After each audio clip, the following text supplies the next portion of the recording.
Temos no nome de Jesus, amém. Pega a sua Bíblia aí rapidamente. Eu vou compartilhar com vocês um texto que está no livro de 1 Pedro, no capítulo 5.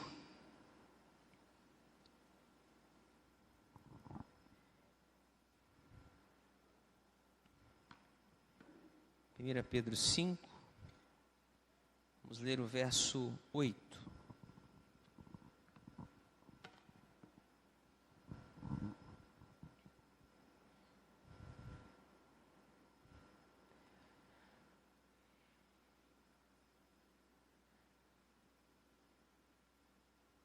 Pedro 5, verso 8. Quem encontrou, diga: eu vou para o céu. Lembrei agora do pastor Diego. Está ali no telão também. Vamos todos para o céu. Deus é bom. Diz assim a palavra do Senhor: sede sóbrios, vigiai, porque o diabo, vosso adversário, anda em derredor, bramando como leão, buscando a quem possa tragar. Amém? Podemos nos assentar, em nome de Jesus. Tentar ser sucinto aqui nessa mensagem.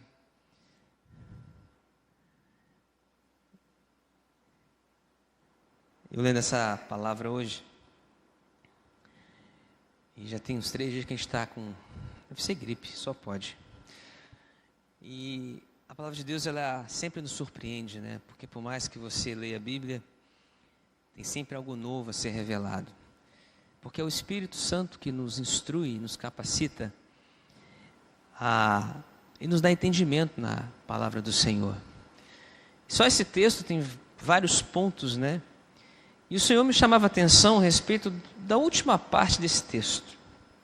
Diga comigo assim: buscando a quem possa tragar. Então eu comecei a meditar nesse texto, nessa frase: buscando a quem possa tragar. E eu comecei a entender da parte do Senhor que Satanás é um grande oportunista. Se tem um sujeito que aproveita qualquer brecha, é o inimigo. Porque ele sabe que ele não tem toda essa liberdade para poder nos atingir. Só que ele não dorme, ele não cansa, ele não desanima, ao contrário de nós, seres humanos. O diabo, conforme o que Pedro está dizendo aqui, ele fica ali, bramando como um leão, mas ele não é. Nós temos o leão, que é o leão da tribo de Judá, e esse é Jesus, mas ele vai ficar ali e vai enganar muita gente, porque ele vai esperar até que ele encontre uma brecha. O inimigo de nossas almas, igreja, esteve presente na maioria dos desastres, na maioria das mazelas, dos sofrimentos da história humana. Ele está aqui, foi criado muito antes de nós. Não sabemos, a Bíblia não diz exatamente quando os anjos foram criados, como foram criados, mas sabemos que eles estão aqui bem antes de nós, são mais poderosos do que nós. A Bíblia diz isso, nos dá essa certeza. E por conta disso, de Gênesis a Apocalipse, essa figura, a figura do diabo, por muitas vezes ocultada, é revelada. A Bíblia revela um pouco da história do inimigo das nossas almas. Principalmente nosso Senhor Jesus Cristo, que também tinha por missão desfazer as obras do diabo, como João fala em 1 João 3, na parte B do verso 8. O inimigo estava no Éden, lançando os seus enganos e sofismas, e ali persuadindo Eva, conforme Gênesis 3, de 1 a 6. Nós sabemos o resultado dessa persuasão, o que aconteceu. Ele estava também ainda no Antigo Testamento, em 1 Crônicas 2, ou melhor, 1 Crônicas 21, no verso 1, quando se levantou contra Israel e incitou Davi a realizar um censo. Não sei se vocês lembram dessa passagem. E por conta dessa desobediência do rei, 70 mil homens morreram pela peste, por conta desse ato, ele instigou Davi a fazer isso. Ainda no Antigo Testamento, igreja, Satanás colocou Jó em uma dura provação ao provocar Deus sobre a fidelidade do seu servo. Claro que, olhando pela onisciência de Deus, né, pelo caráter de Deus, Deus provou Jó até onde era permitido, né, segundo Deus o conhecia, provar a Jó. Satanás não fez nada além daquilo que Deus permitiu que ele fizesse. Pode ter sido algo difícil, talvez impossível para mim e para você, mas Deus conhecia o coração de Jó. Tanto que no final dessa empreitada, né, no final dessa provação, lá no capítulo 42, Jó pôde declarar que antes os meus ouvidos te ouviam, Senhor, mas agora os meus olhos te veem. A experiência trouxe a Jó algo ainda mais grandioso da parte de Deus para com ele.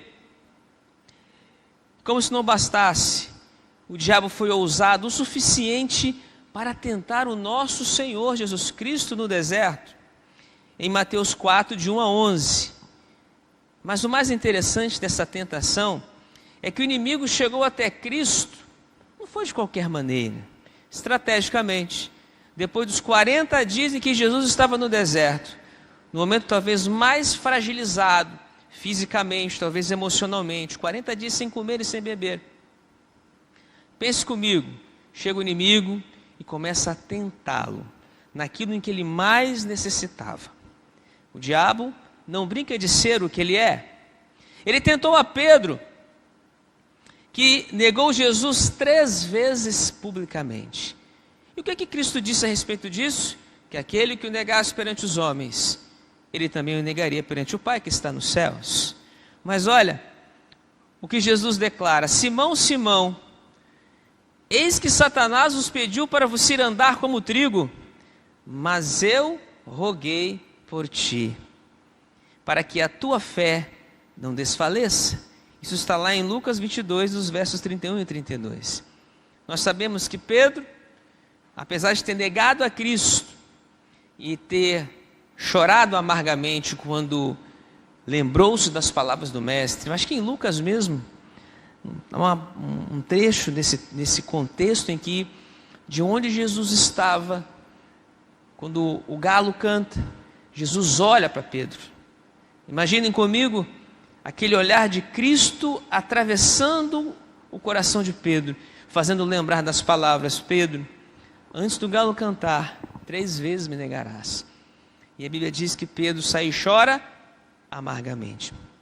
Felizmente, Satanás saiu derrotado posteriormente, porque Cristo, ao encontrar Pedro novamente, Pedro arrependido, confessou Jesus 3 vezes novamente. Mas infelizmente isso não aconteceu com outro personagem, Judas. Ele não teve a mesma sorte, pois entrando Satanás em Judas, que tinha por sobrenome Iscariotes, Lucas 22, 3, ele saiu dali e foi trair a Jesus Cristo, vendendo-o por 30 moedas, e não suportando o peso dessa atitude, tirou a sua própria vida, conforme Atos 1,18. O próprio Pedro narra essa história, quando, com o dinheiro que Judas roubava da bolsa, ele compra um campo, né, chamado campo de sangue, onde ele tira a sua própria vida. O triste dessa história é que nós cremos que Judas não se converteu, até porque o diabo entrou nele, e aonde o Espírito Santo habita, o diabo não pode habitar. Infelizmente, o coração de Judas estava tomado pela ganância, estava tomado por outros sentimentos que não eram dignos, ele ainda não havia sido transformado. Mas, apesar disso tudo, sabemos que Satanás, ele tem um limite de agir. Em Apocalipse, no capítulo 12, verso 9, João assim declara sobre o principal agente da malignidade do mundo, no mundo, quando ele diz: e foi precipitado o dragão, a antiga serpente, aos nomes, o grande dragão, a antiga serpente, chamado o diabo e Satanás, que engana todo mundo. ele foi precipitado na terra e os seus anjos foram lançados com ele. Então nós sabemos que o inimigo das nossas almas, ele é real. Ele é real. Ele tem um plano, tem uma estratégia. Um desses planos estratégicos do diabo é lançar justamente aquilo que ele tem por tática, por regra, que ele sabe realizar muito bem. Ele é mentiroso, ele é o pai da mentira. Ele é enganador. Por isso que Pedro fala que nós temos que ser sóbrios e vigilantes. Porque o diabo, nosso adversário, ele anda em derredor, bramando como leão, buscando a quem possa tragar, ou seja, a quem está dando brecha. Ele não para. Ele e os seus anjos estão por aí, estão trabalhando. E nós não podemos baixar a nossa guarda, igreja. Gostaria de fazer nessa noite, junto com você, um brado solene, mas de alerta. Por que isso?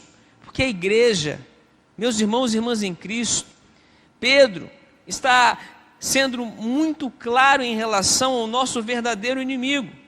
Entenda isso, nós estamos em guerra.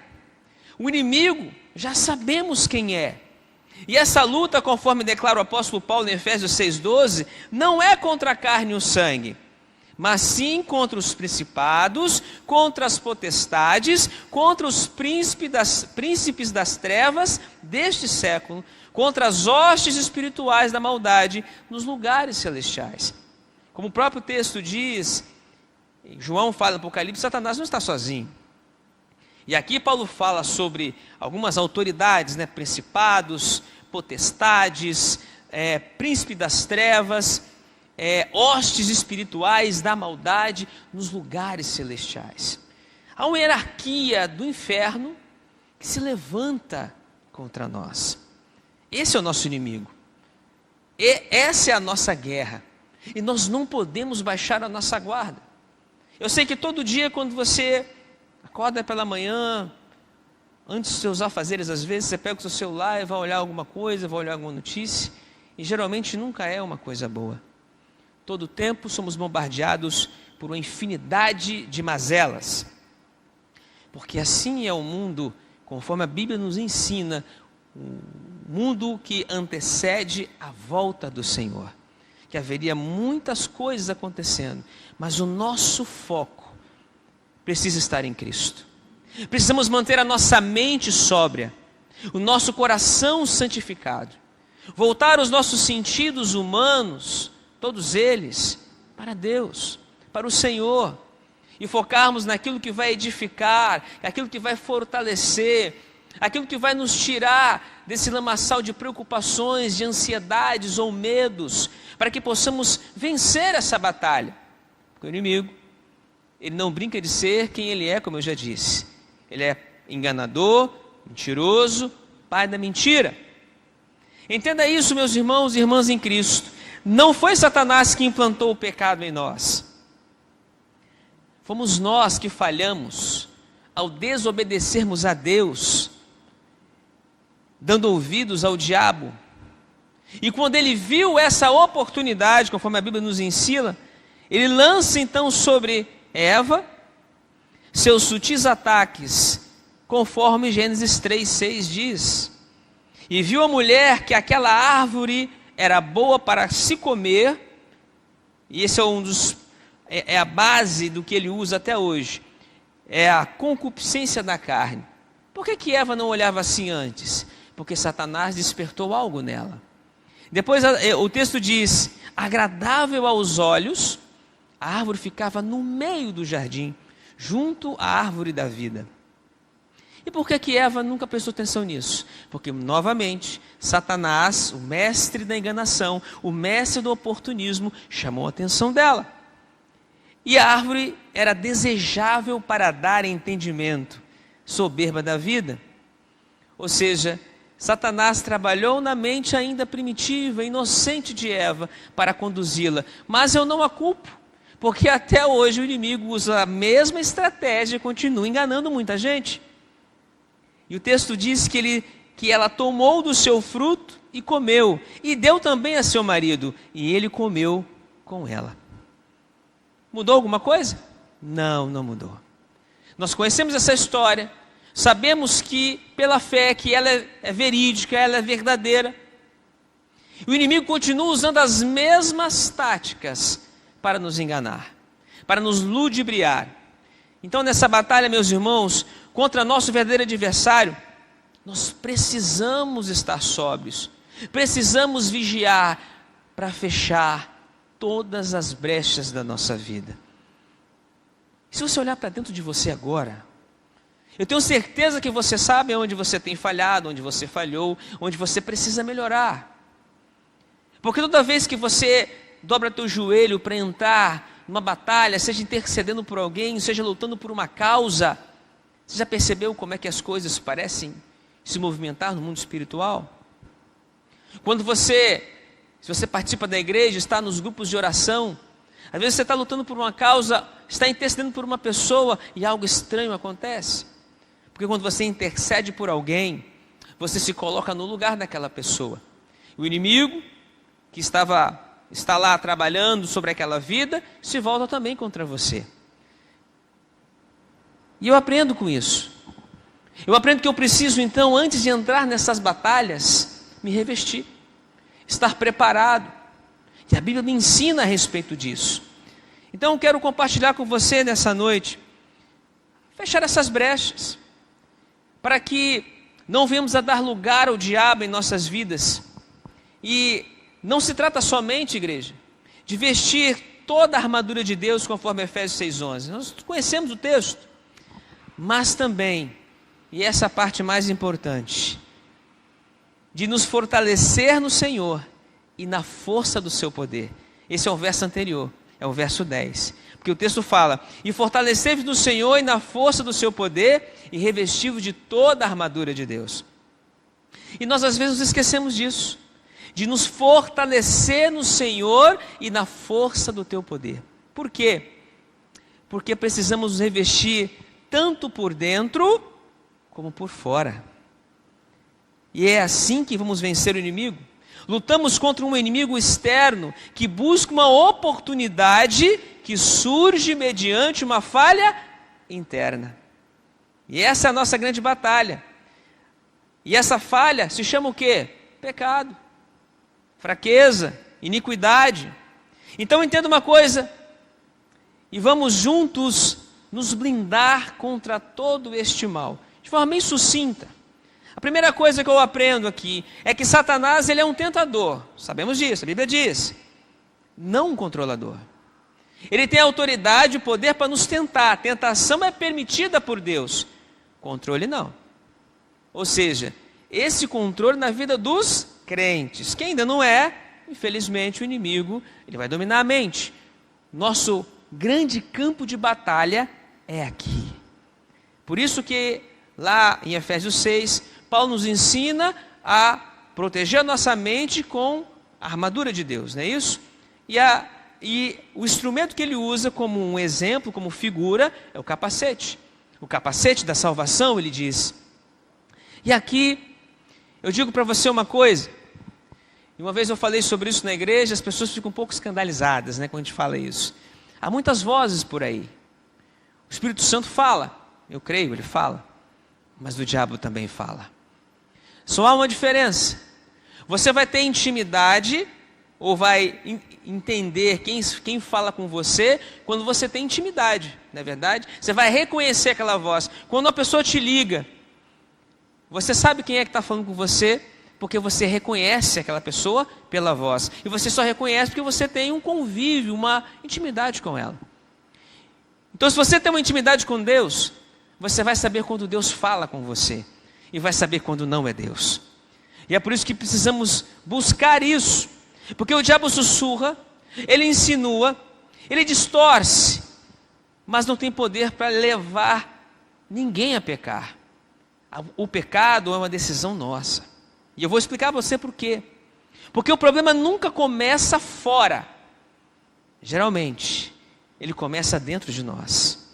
O inimigo, pegando a última parte do texto lá do nosso texto base, ele está bramando como leão, buscando a quem possa tragar.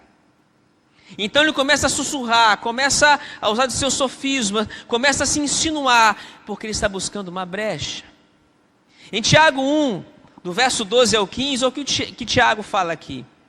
Bem-aventurado o varão que suporta a tentação, porque quando for provado, receberá a coroa da vida a qual o Senhor tem prometido aos que o amam.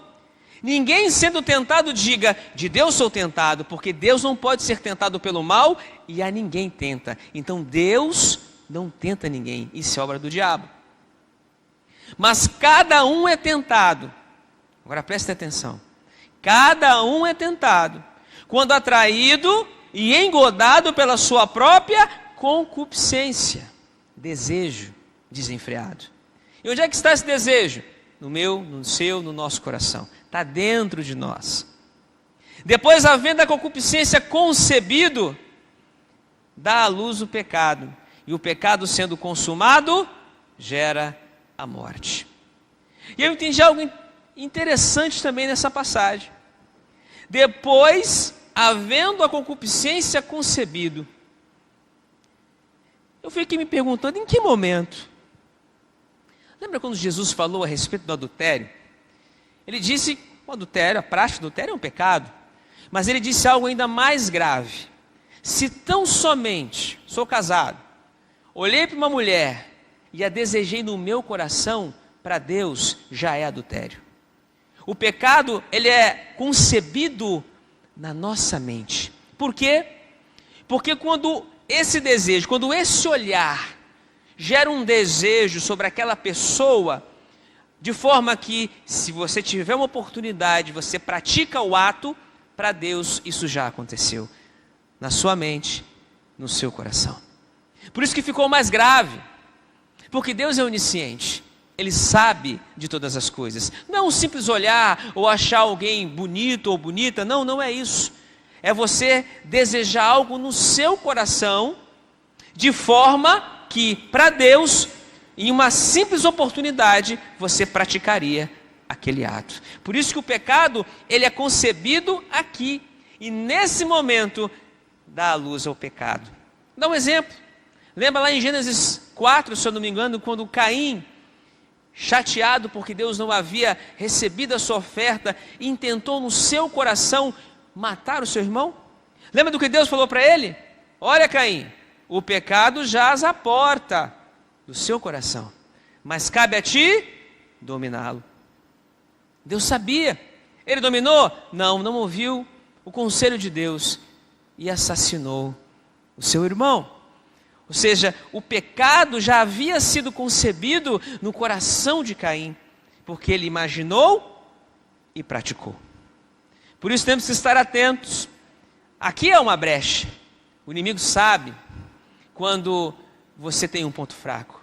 E ele vai usar, no caso do adultério aqui, dos seus olhos, para te atrair, para que esse pecado, uma vez concebido, venha dar espaço, uma brecha para ele poder entrar. A segunda coisa que eu aprendo é que nem sempre será o diabo. Já vimos aqui. O problema pode ser o nosso coração. Como é que está a saúde do seu coração? Não é a saúde física, não. É a saúde espiritual dele. Sabe por quê? Deixe-me te dizer uma coisa. Não existe espírito de adultério, espírito de fornicação, ou espírito de cobiça. Queridos, a Bíblia nunca tratou o pecado como entidade. O pecado não é uma entidade. Nunca foi. Ele é o resultado de um coração que ainda não foi regenerado. O pecado é aquilo que está em nós como pessoas distantes de Deus. Pessoas que ainda não foram transformadas pelo Senhor. O pecado, ele habita na carne. Por isso que temos que matar a carne, para que o pecado morra junto. Certa vez, ao discutir com os fariseus sobre o que realmente contamina o homem, Jesus disse a seus discípulos em Mateus 15, do verso 17 ao 20: ainda não compreendeis que tudo que entra pela boca desce para o ventre e é lançado fora? Mas o que sai da boca procede do coração, e isso contamina o homem. Porque do coração procedem os maus pensamentos, mortes, adultérios, prostituição, furtos, falsos testemunhos e blasfêmias. São estas coisas que contaminam o homem. Mas comer sem lavar as mãos, isso não contamina o homem. Você pode até pegar uma bactéria, comer de mão suja. Toma um remédio, vai se tratar, está tudo certo. Mas o problema do pecado não se resolve tão simples. Porque só o sangue de Jesus pode nos purificar de todo o pecado. E para ter o sangue de Jesus sobre as nossas vidas, eu tenho que passar por um processo genuíno e verdadeiro de arrependimento. Então não dá para enganar a Deus. Em Jeremias 17:9, o profeta diz: enganoso é o coração, mais do que todas as coisas, e perverso. Quem o conhecerá? Só Deus conhece o nosso coração, cada um de nós aqui. Ele pode prová-lo, Ele o conhece. Ele sabe exatamente o que nós precisamos para sermos transformados. Por isso, queridos, Jesus não veio apenas para expulsar demônios, porque Ele nos deu autoridade para isso. Ele veio também fazer um transplante espiritual. Ele veio trocar os nossos corações. Porque se o problema está dentro, não adianta nós nos revestir de toda a armadura de Deus, se o meu coração está maculado. Se eu estou dando brechas na minha vida, eu posso ter a armadura que for, eu vou falhar em algum momento. E Satanás vai usar essa brecha para me derrubar. O sábio Salomão declara em Provérbios 4:23, sobre tudo que se deve guardar, guarda o teu coração, porque dele procedem as fontes da vida. Nosso coração é um bem precioso. Tão precioso que é onde justamente o inimigo está de olho, né? É o cerne, é onde habita o centro da nossa vontade, os nossos desejos, é onde ele quer chegar. O objetivo dele é macular esse coração. Jesus disse certa vez a Nicodemos, lá em João 3, dos versos de 3 a 7. Na verdade te digo, que aquele que não nascer de novo, não pode ver o reino de Deus. Disse-lhe Nicodemos: como pode um homem nascer sendo velho? Pode porventura tornar a entrar no ventre da sua mãe e nascer? Jesus então lhe respondeu: na verdade te digo, que aquele que não nascer da água e do Espírito, não pode entrar no reino de Deus. O que é nascido da carne é carne, e o que é nascido do Espírito é Espírito.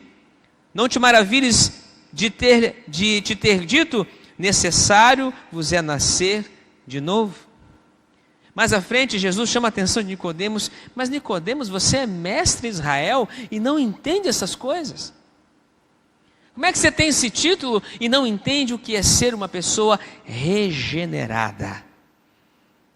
E é por isso, meus amados, que ao destacar essa verdade, Jesus também veio cumprir aquilo que nenhum outro homem poderia fazer.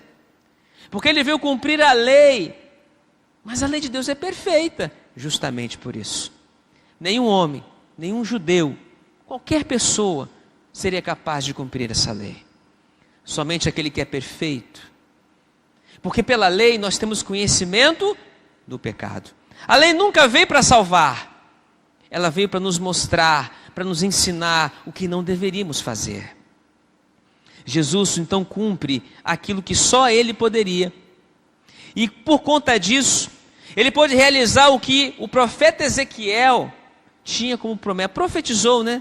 Quando disse lá no seu livro, né? Lá no capítulo 36 de Ezequiel, do verso 26 ao 27, ele diz assim: e dar-vos-eis um coração novo, e porei dentro de vós um espírito novo. Só quem teve autoridade para fazer isso? Cristo.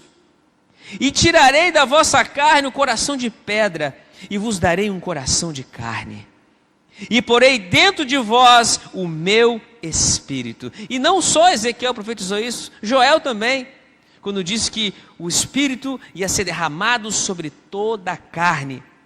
E farei que andeis nos meus estatutos, e guardei os meus juízos, e os observeis. Sabe por que isso aconteceu? Porque um coração novo não apenas resiste o mal, ele perde o prazer de permanecer nele. Vou repetir. Um coração novo não apenas resiste o mal, ele perde também o prazer de permanecer nele. Porque enquanto você tiver prazer em pecar, você não vai entender, ou melhor, você ainda não entendeu, não passou pelo processo de transformação. O pecado gera em nós separação entre nós e o nosso Deus, disse o profeta Isaías. Então, se eu amo meu Deus, eu preciso odiar o pecado. Os dois não convivem juntos. E por fim, enquanto muitos gastam energia tentando repreender os demônios da carne, Jesus está te chamando para crucificar essa carne. Aqui em Gálatas 5, do verso 22 ao 24, você conhece esse texto, mas eu vou ler junto com você. O apóstolo Paulo, ele diz, mas o fruto do Espírito, o fruto é meu? É seu? Não, é do Espírito. E só quem tem o Espírito pode amar, né? O fruto é uma fruta. Imagine que o fruto é uma mexerica e são 9 gomos. Então você tem o amor, a alegria, a paz, a longanimidade, a benignidade, a bondade, a fé, a mansidão e a temperança ou o domínio próprio, em algumas traduções. Contra estas coisas, Paulo diz, não há lei. E os que são de Cristo crucificaram a carne com as suas paixões e concupiscências. Olha os desejos aqui. Os que são de Cristo crucificaram a carne com suas paixões e desejos desenfreados.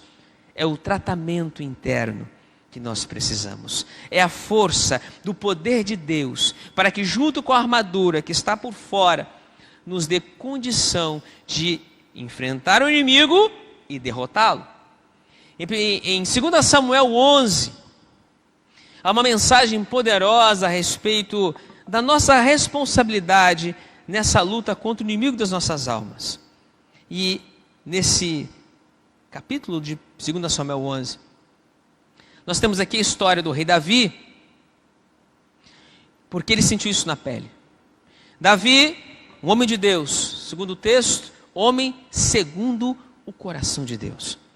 Mas ser como Davi, ou ser um homem segundo o coração de Deus, já sabemos que não é ser um homem perfeito. Afinal de contas, o único homem perfeito que andou por esta terra foi Jesus, nenhum outro.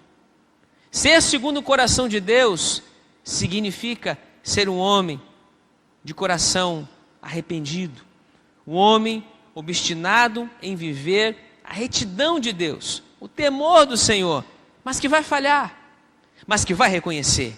Essa é a nossa caminhada. E nesse contexto, em 2 Samuel 11:1 está escrito assim: e aconteceu que, tendo decorrido 1 ano, no tempo em que os reis saem à guerra, presta atenção, enviou Davi a Joabe, ou seja, os reis saem à guerra. O que é que Davi fez? Mandou Joabe, e com ele os seus servos, e a todo Israel. E eles distribuíram os seus filhos, eles destruíram os filhos de Amon e cercaram a Rabá. Porém, Davi ficou em Jerusalém. E nós sabemos o resultado disso.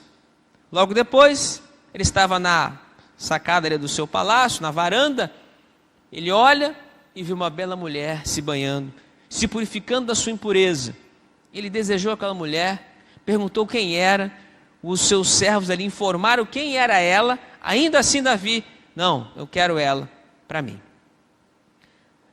Mais adiante, o que me chama a atenção nesse texto está no verso 11, do mesmo capítulo, que diz assim, um detalhe: e disse Urias a Davi, a arca, Israel e Judá ficaram nas tendas, e Joabe meu senhor e os seus servos e os servos de meu senhor estão acampados no campo, e hei de eu entrar na minha casa para comer e beber e para me deitar com a minha mulher? Pela tua vida, e pela vida da tua alma não farei tal coisa. Davi, espertamente, quando percebeu o mal que havia feito, porque logo depois que ele se deitou com Batseba, nós sabemos que Batseba engravidou.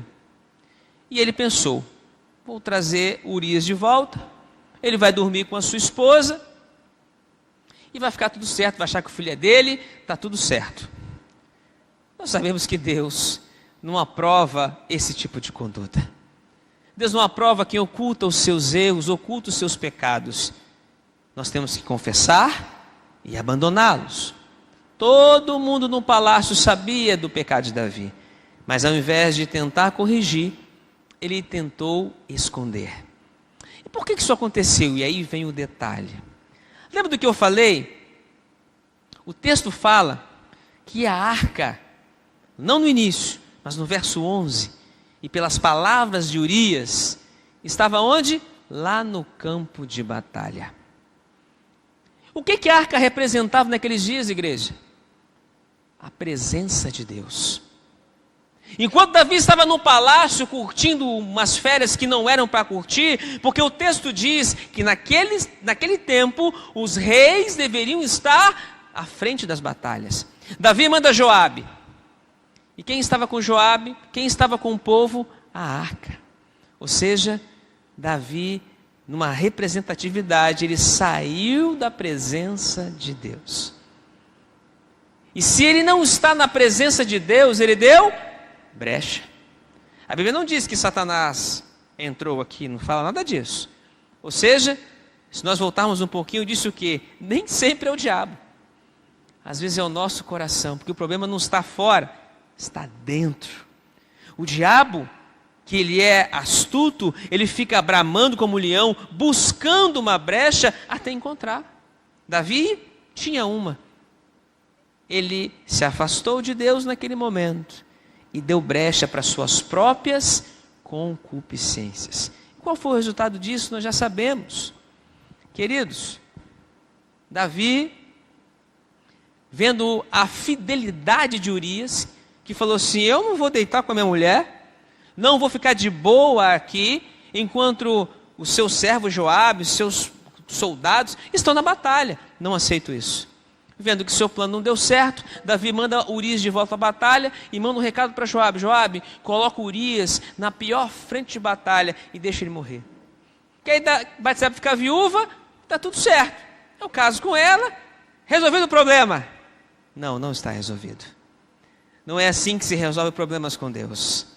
Como eu disse, o nosso coração tem que ser arrependido. Se quisermos ser a presença de Deus, temos que andar em santidade, sabe, com verdade. Davi viveu isso na pele. Entenda isso. A diferença é que o demônio você expulsa, mas a carne você precisa matar. E Davi teve que aprender isso da pior maneira. Porque o adultério de Davi, ou qualquer tipo de adultério, ele não começa na cama. Ele começa no olhar, como eu disse.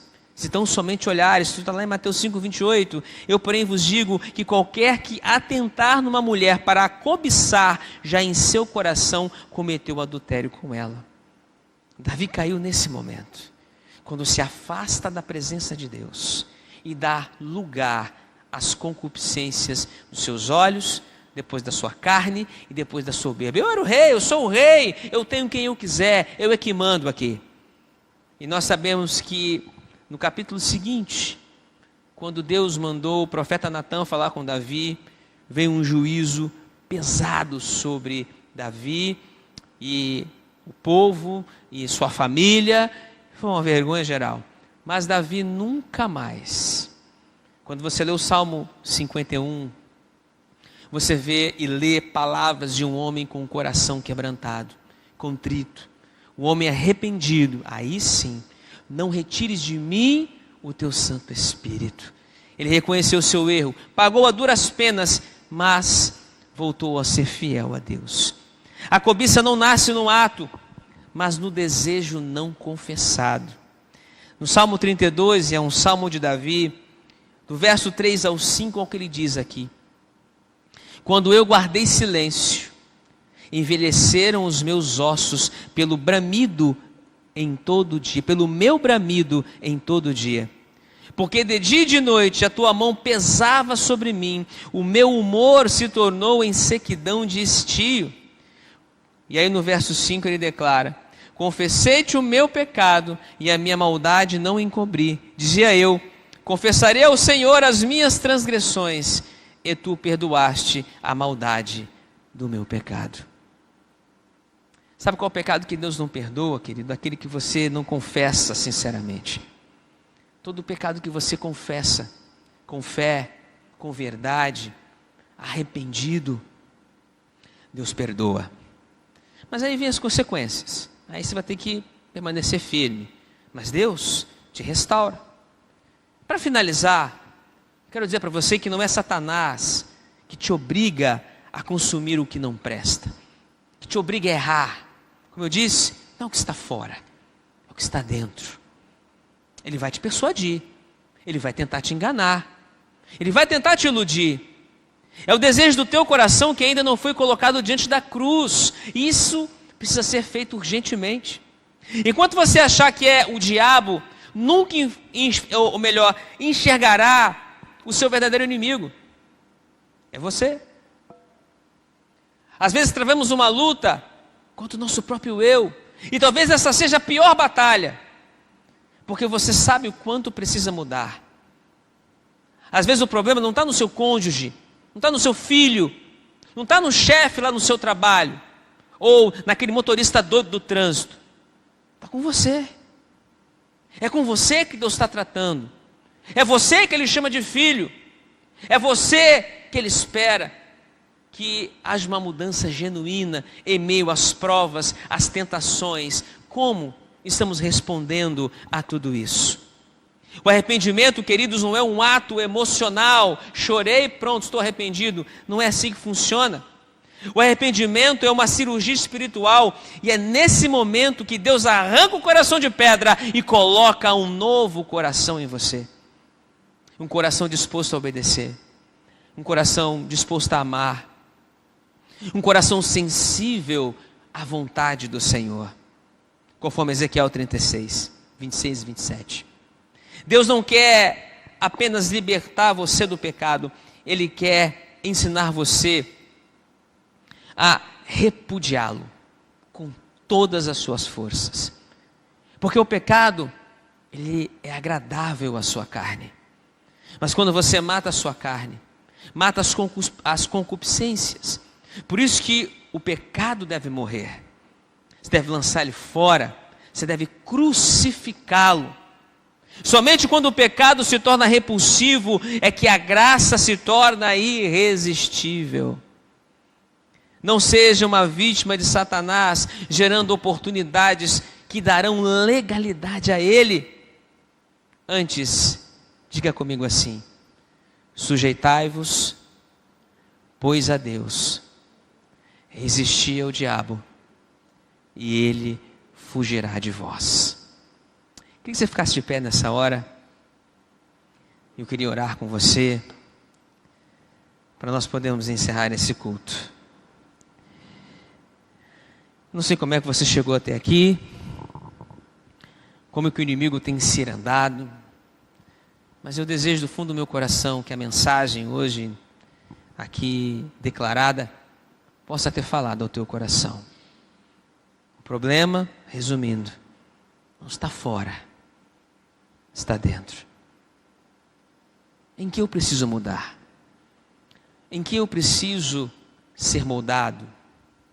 Será que o meu coração já é um coração de carne, disposto a obedecer? Se não, fala com Deus aí agora. E pede para Ele: Senhor, me ajuda a mudar aonde eu não consigo sozinho. Me ajuda a exercer tudo aquilo que somente o Teu Espírito pode me conceder por meio do seu fruto. A bondade, o amor, a benignidade, a temperança, a alegria, a fé, a paz. Tudo isso é fruto do Espírito. Nessa noite, Senhor, ao finalizarmos este culto, ministra nesse momento, ó Espírito Santo de Deus, a cada coração aqui presente. Pois a Tua palavra ela não volta vazia. Ó Deus, e conduza a Tua igreja por um caminho de sobriedade, de vigilância, como diz o apóstolo Pedro. Vigiai, sede sóbrios, vigiai. Para que possamos estar atentos às investidas do vil tentador, nosso verdadeiro inimigo. E como ele é astuto, Senhor, e tenta nos enganar o tempo todo, ele pode vir de N formas para tentar nos ludibriar. É como certo homem de Deus falou, não podendo Satanás mudar a realidade do inferno, ele muda o caminho, ou seja, enfeita o caminho que leva até o inferno. Nos distraindo, nos enganando. Ele é um mestre da enganação. Ele é um mestre das oportunidades. E ele vai continuar bramando como leão, buscando brechas para poder tragar. Mas nós, nesta noite, pedimos para que o Senhor venha em nós habitar, nos moldando de dentro para fora, nos fortalecendo, nos edificando, nos ensinando, Senhor, a resistir ao diabo, em obediência ao Senhor, até que ele venha a fugir de nós. Repreenda nesta noite todo o mal, Senhor. Toma cada um de nós que está aqui e nos cubra do alto da cabeça à planta dos pés com toda a sua armadura, Senhor, para que tanto externamente como internamente estejamos preparados pela força do Teu poder e na autoridade que há no nome de Jesus para colocar Satanás para correr e para vivermos, ó Deus, as promessas, os propósitos, os sonhos que o Senhor tem para nós. Obrigado, Senhor. Obrigado porque até aqui nos ajudou o Senhor. Que a graça maravilhosa de Jesus Cristo, que o eterno e profundo amor do Pai e as consolações do Espírito Santo sejam conosco. Em nome de Jesus Cristo. Amém. Você pode aplaudir o nome do Senhor? Glória a Deus. Obrigado pela presença de todos. E até domingo em nome de Jesus. Amém? Vão em paz.